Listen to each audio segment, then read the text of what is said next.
dos jovens canadenses ou dos jovens chilenos, nos vários movimentos que estão acontecendo ao redor do mundo, não é? Uma demonstração de que o que está acontecendo no núcleo de poder econômico, não é? No núcleo de poder político, no núcleo de poder, não é, hegemônico da sociedade, já não consegue dar conta das expectativas da maioria da população do mundo. E o professor Eduardo Viola, da Universidade de Brasília, ele diz que pelo menos 20% da população do planeta tem uma tendência reformadora, contra a tendência conservadora dos 80% que estão no núcleo estagnado, que eu chamo de poder pelo poder e dinheiro pelo dinheiro. Há uma crise política. Quando as instituições democráticas que conhecemos hoje foram inventadas a partir dos ideais da Revolução Francesa e da Revolução Americana, que nos trouxeram até aqui a ideia dos partidos políticos, o que foi engendrado como modelo de representação da sociedade, deslocando o poder do rei, que era atribuído como um poder divino, para o poder de alguém que é escolhido pela meritocracia, pelas suas capacidades, para nos representar. Quando essas organizações foram criadas, não é? Nós tínhamos 1 bilhão de pessoas no planeta. E hoje nós somos 7 bilhões.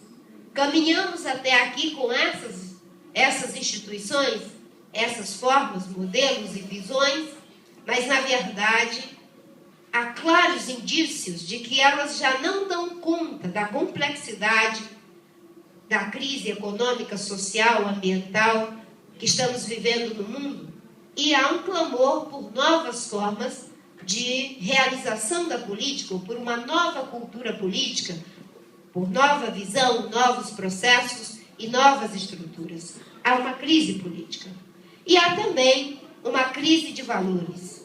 Na base da crise econômica, social, ambiental, política e de valores, eu diria que, aliás, na base da crise econômica, social, ambiental, há aquilo que eu acho que é fulcral, que é a crise de valores. Ela que é responsável pela degradação dos processos políticos, econômicos, sociais, nas outras esferas e ambientais também. E quando eu falo uma crise de valores, eu não estou me referindo a uma crítica moralista, eu estou me referindo àquilo que nos faz ser humanos, aquilo que nos constitui como humanos. O que nos faz humanos é a condição que temos de sermos seres cognitivos, de sermos seres éticos, de sermos seres estéticos. O homem é humano por ser ético, estético e cognitivo. A crise dos valores nos leva para um rompimento daquilo que Lacan muito corretamente chama de laço social. É a crise dos valores que faz com que se separe ética de política. É a crise dos valores que faz com que se separe economia de ecologia. É a crise dos valores que está nos empurrando a sacrificar os recursos de milhares e milhares de anos pelo lucro de apenas algumas décadas. É a crise dos valores que faz com que as pessoas tudo que vejam é a lógica do poder pelo poder, ou a lógica do dinheiro pelo dinheiro, ou do consumo exagerado que já leva o planeta a estar no vermelho em 50%. Bem, se estamos vivendo uma crise que se constitui de 5 grandes crises, econômica, social, ambiental, política e de valores, a conclusão que eu chego é que nós não estamos vivendo uma crise comum. Nós estamos vivendo mesmo uma crise civilizatória, uma crise civilizacional. As características, não é, de todos esses elementos que compõem essa crise são de natureza tal que, para mim, estamos vivendo uma crise civilizatória. E não é fácil enfrentar uma crise civilizatória. Nós sequer temos um repertório para lidar com ela. Nós sequer temos um acervo de experiência para lidar com crise civilizatória. Quais são as experiências que nós temos se nós recorrermos à história? Vamos encontrá-la nos gregos, quando eles colapsaram? Vamos encontrá-la nos egípcios? Vamos encontrá-la nas civilizações pré-colombianas? Para onde a gente se virar e olhar para onde tivemos crises civilizatórias, nós vamos perceber que eles entraram em crise e não saíram de suas crises. Bem, isso nos coloca diante de um dilema muito grande. E aí, o que é que a gente faz? A gente fica paralisado, começa a chorar, entrega os pontos, etc. Né? E eu sempre que faço esse debate, né, quando as pessoas me perguntavam se eu estava otimista ou pessimista, eu dizia que nem uma coisa e nem outra. Eu dizia que estava tão somente persistente. Persistente. Porque é da persistência que nós vamos tirar a força para enfrentar algo dessa magnitude.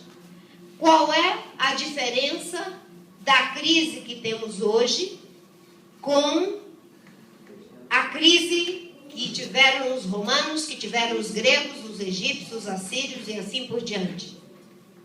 Qual é a diferença?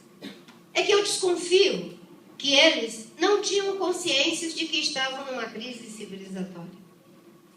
Não chegaram a elaborar que estavam numa crise com a magnitude que os levou a um ponto de não retorno, a chegar ao princípio do absurdo. E nós temos essa consciência. Tem uma outra diferença. É que naquela época, enquanto uma estava florescendo, o outro estava fenecendo, ou um estava fenecendo, o outro estava florescendo. E nós estamos todos integrados. O Egito não abarcava a humanidade inteira, o planeta inteiro. Roma não abarcava a humanidade inteira, a Grécia também não. Mas nós hoje, numa sociedade globalizada, e numa sociedade, obviamente, que em rede, abarcamos o mundo inteiro.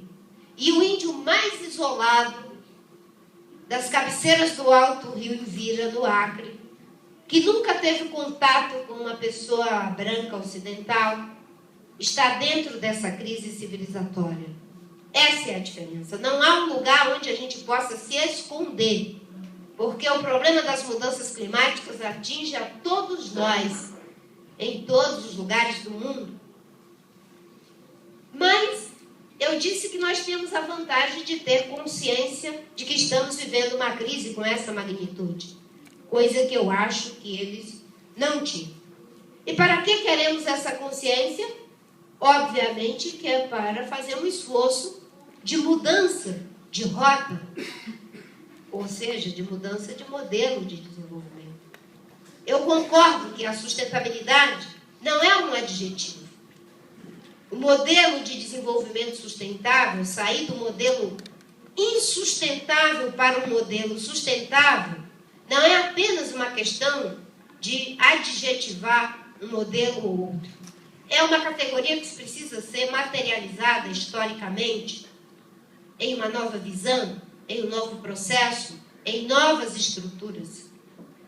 E para isso, para enfrentar um desafio dessa magnitude, não há como se imaginar que isso possa ser uma resposta dada por um grupo, por um segmento da sociedade, por um partido, por uma pessoa.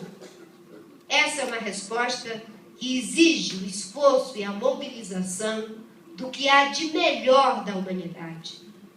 É como diz o álbum da música dos Titãs: todos ao mesmo tempo, agora. Se a gente estivesse nessa sala e alguém nos desse o sinal de que está tendo um incêndio, que a porta está trancada e que alguém precisa arrebentar a porta para a gente sair em segurança, nós não iríamos fazer um debate dizendo o seguinte: Você vai arrumar a porta. Não, você não. Você está com essa camisa, assim, cor-de-rosa, desconfio que não é tão revolucionário. Você, não. Você está com essa camisa de rede. O que é rede? A esquerda, a direita, o que é? Não, você não. Deixa essa porta aí que eu vou atrás de alguém. Não, o Walter. Não, o Walter é do PSDB. Não, vamos achar alguém. Não, o PT não, até, enfim. Não. Nós iríamos procurar o mais parrudinho que pudesse. Estou olhando por você, mera coincidência. O mais parrudinho que tivesse. Abre a porta, companheiro. E lá fora, a gente ia descobrir quem é que é vermelho, quem é que é azul, quem é que é não sei o quê. Por quê? Uma emergência. Nós estamos vivendo uma emergência. E numa emergência, a gente precisa de um diagnóstico. Só que o Bauman, no livro dele, Em Busca da Política, ele fala uma coisa muito interessante, Walter, você que é médico. Ele fala o seguinte: nós podemos, diante de um grave problema, ter uma atitude clínica ou uma atitude cínica. A atitude cínica é aquela que diz, de fato, é uma emergência. Esse planeta e a vida podem ir para o beleléu. Mas isso vai acontecer quando? Daqui a 100 anos, 50, 200, 300, 1000 anos? Eu vou tirar vantagem disso. Se dá para entupir mais as ruas de carro, vou entupir mais as ruas de carro. Se dá para mudar o Código Florestal, para aumentar a pecuária, por expansão predatória da fronteira agrícola, então vamos mudar esse Código Florestal e deixar os ruralistas fazer a festa, porque ainda dá para ganhar um pouco mais de dinheiro, um pouco mais de voto. Isso é atitude cínica. Tirar vantagem independente do que está em jogo. E como cientistas, médicos, engenheiros, o que for, não é? Vocês sabem que não podem ter uma atitude cínica. Se o prédio vai cair, se tem mais areia do que cimento, como foi um prédio aqui daquele criminoso, como é o nome dele?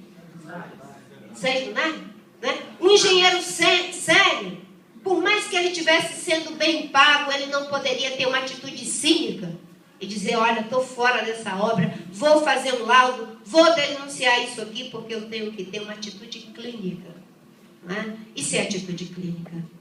Mas, diante dessa crise dramática que a gente está vivendo, o que aconteceu na Rio+20?